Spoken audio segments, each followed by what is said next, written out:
আজকে করছি আমি কাশ্মীরি আলুর দম, ছোট নতুন আলু দিয়ে কাশ্মীরি আলুর দম। এটার মধ্যে দেওয়া হয়েছে সাদা তেল আর গোটা গরম মশলা আর সাদা জিরা ফোড়ন।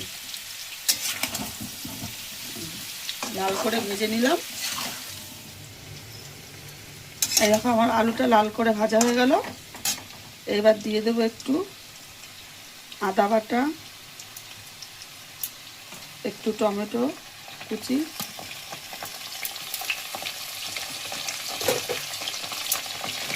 আর দিয়ে দেবো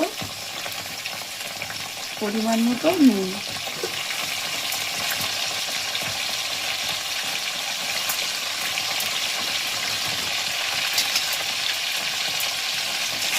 এবার একটু নাড়াবো, ভাজা ভাজা হবে। এর মধ্যে আর একটু মশলা দেবো, দিয়ে দেবো জিরের গুঁড়ো একটু।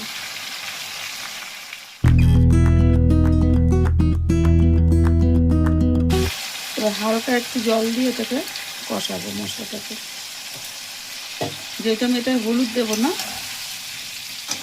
সাদা সাদা হবে, হলুদ দেবো না।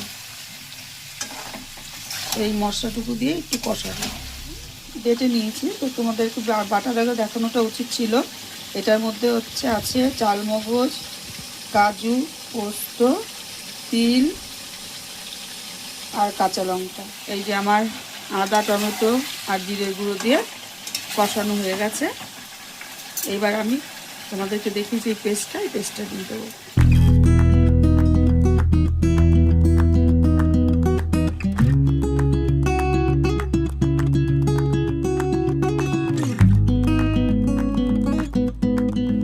এই যে আমি মশলাটা কষাবো। এবার দিয়ে দেবো একটু কাজু ভাঙা আর একটু কিশমিশ ধুয়ে রেখেছি, এগুলো সব রেডি করে এবার এর মধ্যে দিয়ে একবারে সব কষাবো। আর দেবো একটু মটরশুঁটি,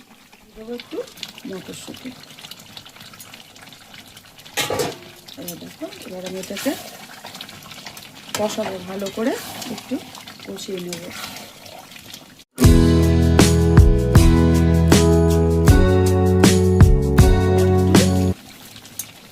চিনি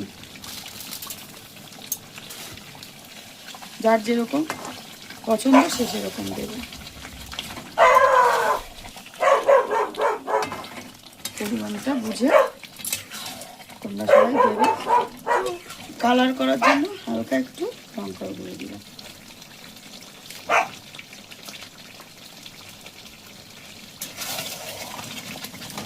এই দেখো তেল ছেড়ে দিয়েছে।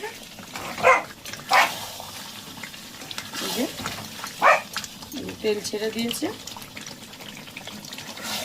প্রায় কষানোর শেষের পর্যায়ে।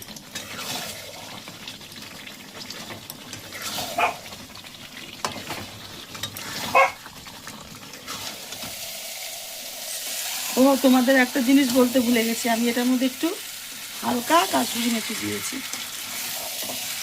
গন্ধটা ভালো হয়। ব্যাস, এই দেখো আমার কষানো পুরো রেডি। এইবার আমি একটু দিয়ে দেবো এই নারকেল পাউডার, এটা গরম করে রেখেছিলাম। এই যে নারকেলের দুধটা দিয়ে দিচ্ছি।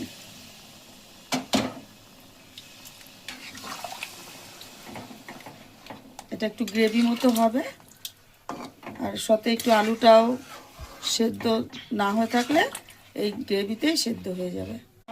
আলুর দম রেডি। এবার আমি একটু সামান্য মশলা দিয়ে আমি এটাকে নামিয়ে দেবো। যে দিয়ে দিচ্ছি শাহি গরম মশলার হালকা গুঁড়ো,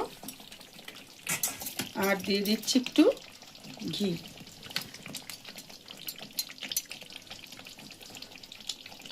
পরিমাণ মতো ঘি দিয়ে দিলাম।